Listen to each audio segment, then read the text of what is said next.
And he talks about how can the bullets penetrate bulletproof glass, but he doesn't say how this nick and small crack got the limousine's windshield, if it was really there, and if it's a real picture.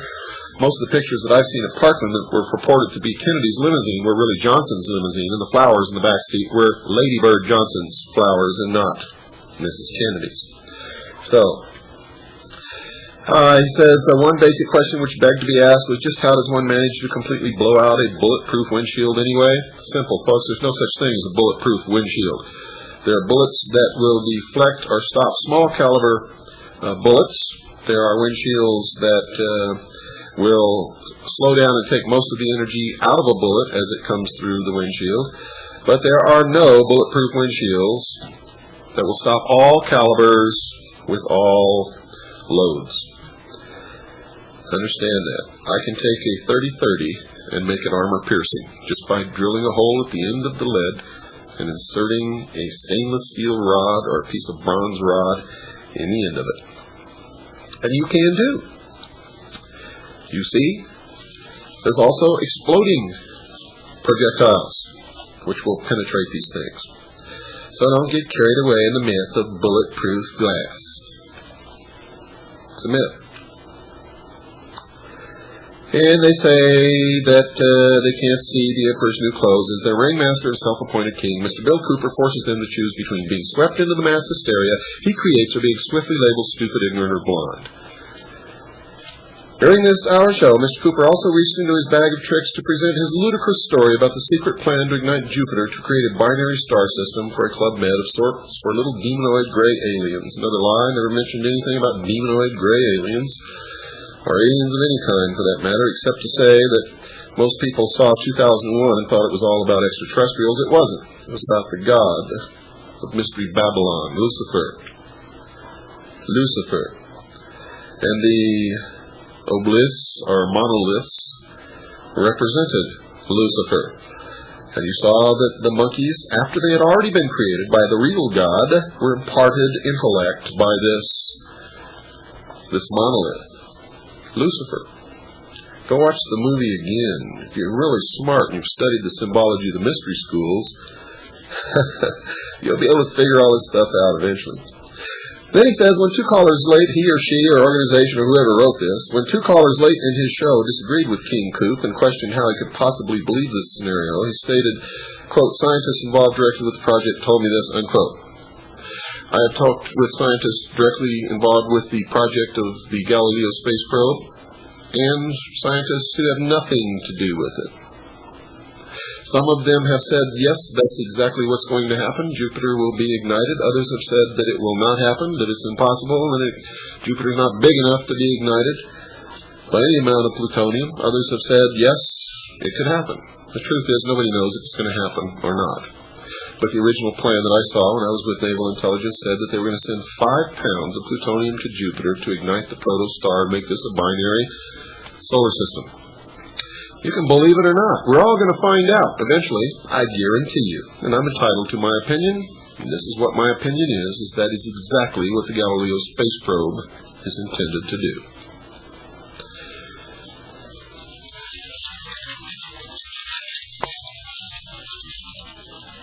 It goes on, when one of these callers demonstrated the fact that he had a mind of his own and that this scenario was scientifically absurd, Mr. Cooper, always the advocate of free speech, responded by yelling for the program's moderator to flip the switch immediately. I've had enough of this, gentlemen. Well, that's not really what happened, folks, and I did not yell. In any conversation, especially on radio, on a talk show, when the conversation gets to the point where there is no productive reason for it, beyond that point, it's time to quit. Since the gentleman would not quit and would not hang up, I told the moderator to flip the switch and get him off the air. Because the conversation had reached a point where he said tisn't and I said tis, and he said tisn't and I said tis, and that is what is absurd, folks. And every talk show host does it every time any conversation ever reaches that point. Larry King does it. Everybody does it, simply because it is no longer a productive conversation. And if the caller doesn't have the good sense to understand when the conversation is over and hang up the phone, then the host has to do it for him. And if I ever go on live again and taking callers, and it reaches that point again in the conversation, I will flip the switch.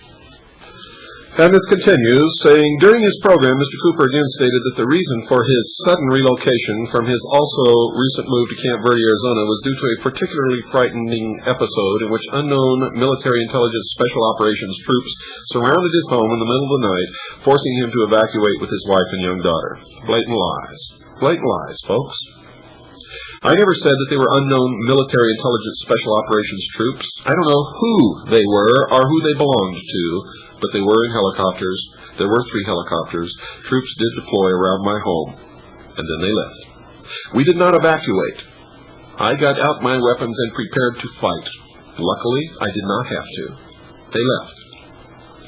The next day, we began preparations to move, and we did move.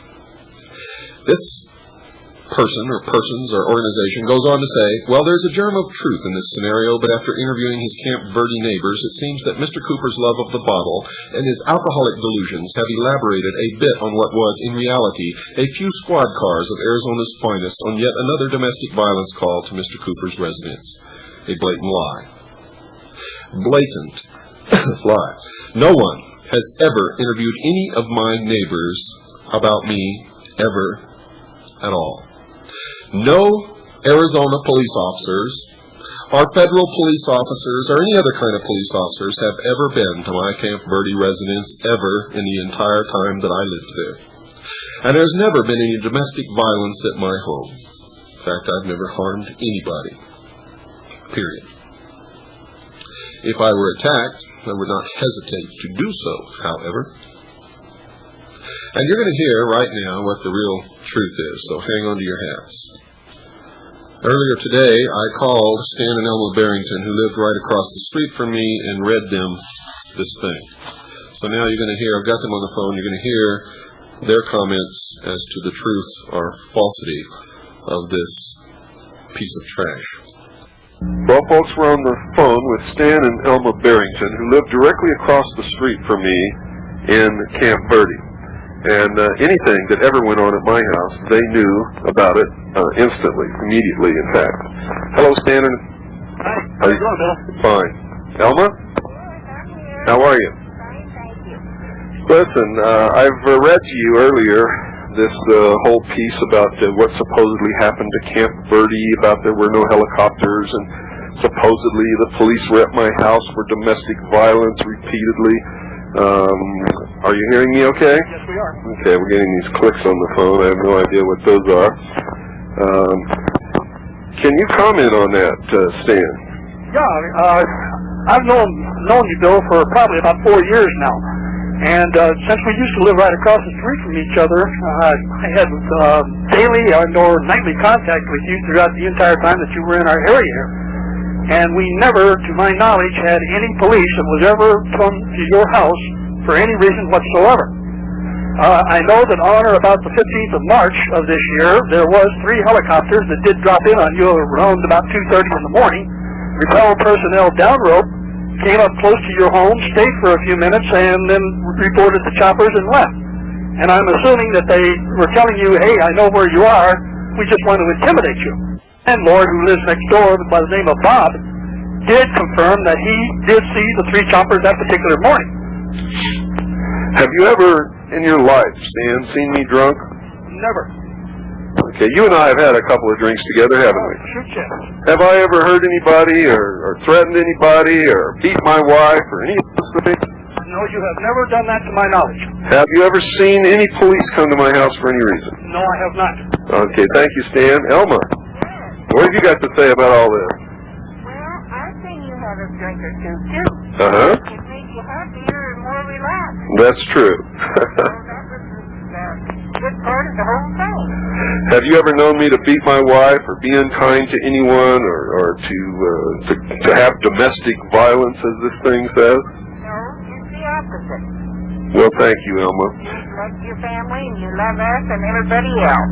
Well, thank you. You're very welcome. I want to have you two on the show at a better time when we're not we were not besieged with this kind of thing, and I'm sorry that your first appearance on the hour of the time had to be under these conditions. But we'll do it again and talk about our 4 years together and what we've done, and all of the consequences of it that both of our families have suffered at some later time. Thank you both very much. Okay, Bill. You have a good one now. You too. We love you. Bye-bye, Elmer. Bye-bye.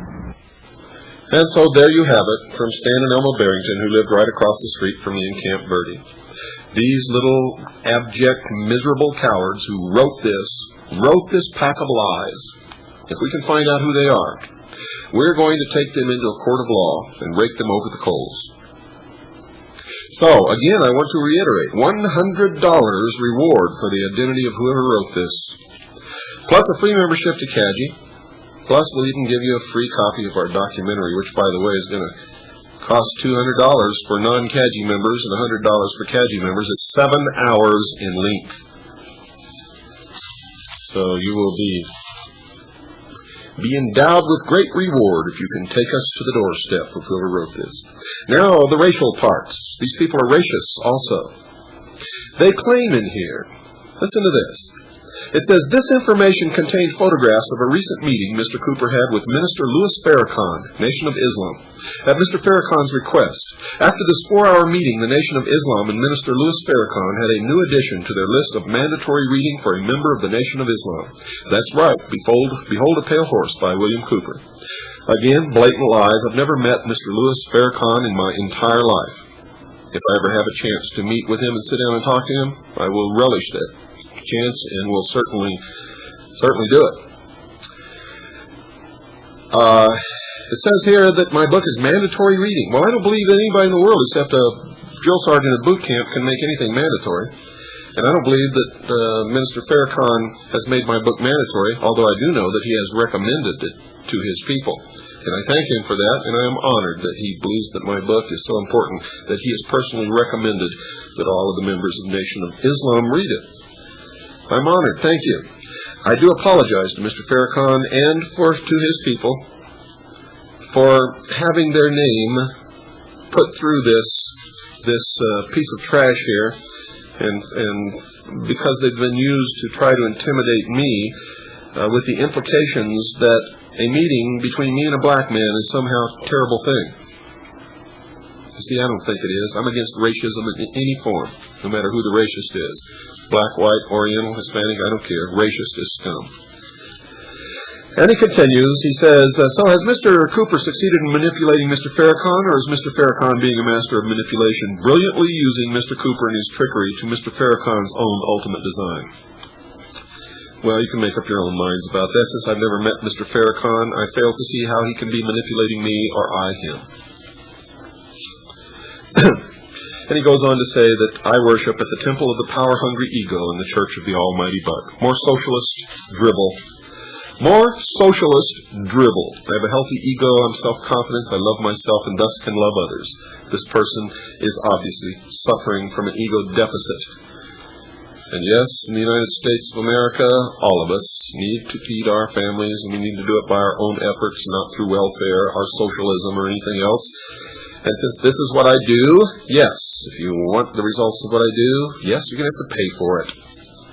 And I am not ashamed of that at all.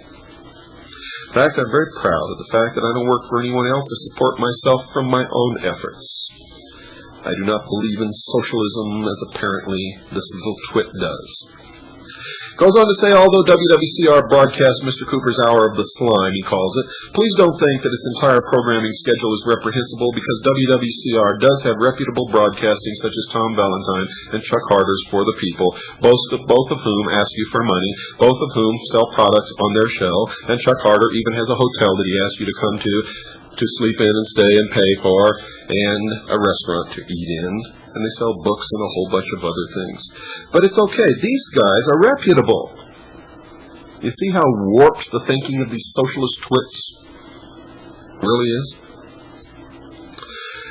Then he tries to say that he's for free speech. All the while, this whole tome, the objective of this whole thing is to get me taken off the air and suppress free speech. Typical socialist ploy.